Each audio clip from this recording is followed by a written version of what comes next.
Okay. Welcome to Christopher Keefe. Hello, subscribers and future subscribers. What's going on with y'all? Anyway, game key card. Let's talk about this.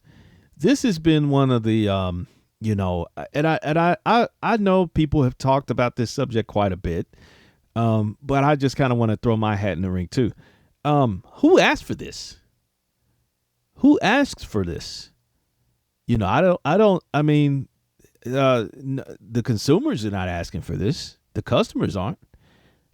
So I mean, by process of elimination, that would probably mean that someone on the back end, business to business, developers. I don't know who asked for this, and what the purpose of this is. I mean, now, of course, there's a bunch of different interesting opinions that I've heard people mention about it, which bring up interesting points. Someone says, okay, well, Sony has been doing this pretty much forever, with the whole CD thing, and then you basically install 100 more gigs of a game on your PlayStation system, which means the disc is kind of pointless. And that's true. That is true. But what I'm trying to figure out with that is, why are certain developers choosing this as an option that have games that have file sizes well beneath what can fit on the game card? That's what I'm not understanding. I mean, does Puyo Puyo Tetris 2 need you mean to tell me you couldn't get that on a regular game card? Does that need 100 gigs? I don't understand that. That's the thing that's making this strange, is that a lot of the developers that are getting game key cards have games that are well beneath file sizes to even need such a thing like that. That's why I'm not understanding who asked for this and what the benefit of this is. It just doesn't make any sense, on a back end perspective. From a business perspective, it's like, okay, we won. I just don't see the benefit. And someone help me out here. Maybe I'm just not understanding something here.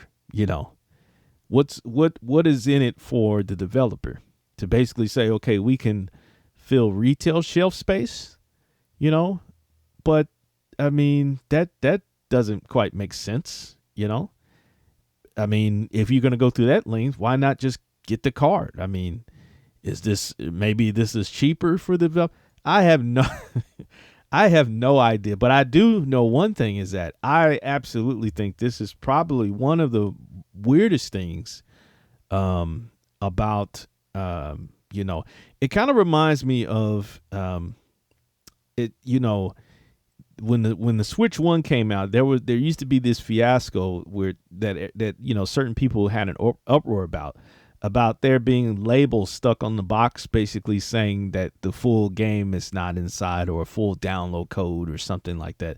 I guess this is pretty much like the equivalent of that, I guess. So so basically, instead of giving you the coupon, we're going to give you the game card, the game key card, instead of giving you a coupon with a code, I guess. I don't get it, man. I just don't get it, man. And that's not a good look, man, for a system to launch with that. But they're trying it out. I don't know, man. I cringe, man.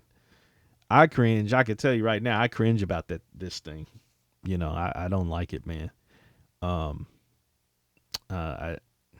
don't know, man. I don't know. I don't really have much to say on this topic, man. I don't know who asked for this. I don't like it.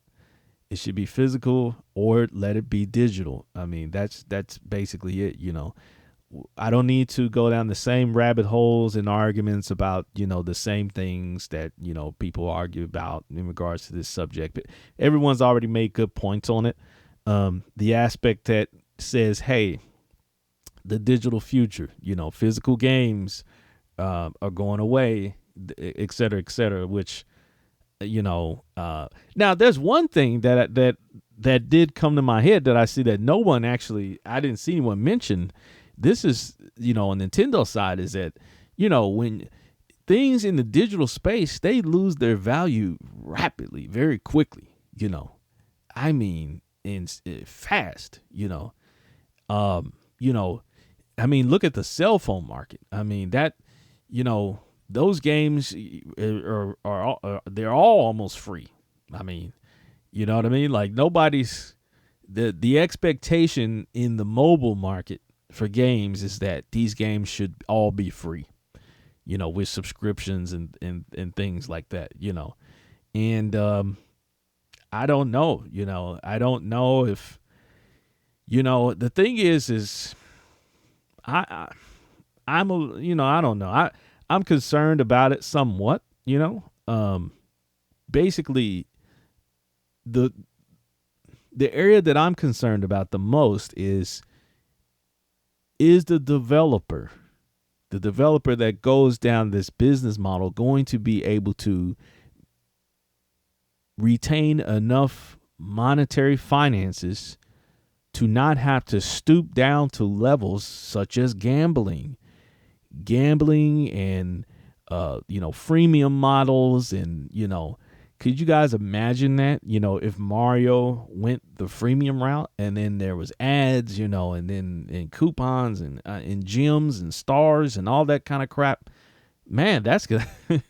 that could be I don't want to say it, but that's not going to be a good look, if we were to ever get down that road, but of course that's all just speculation on my part.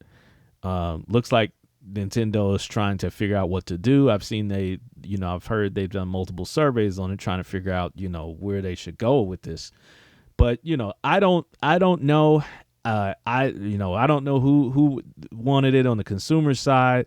The customers didn't ask for this. I didn't ask for this, so I don't know. It must be another issue that Nintendo's trying to solve with this, or are they trying to, figure out, can we move to the digital future?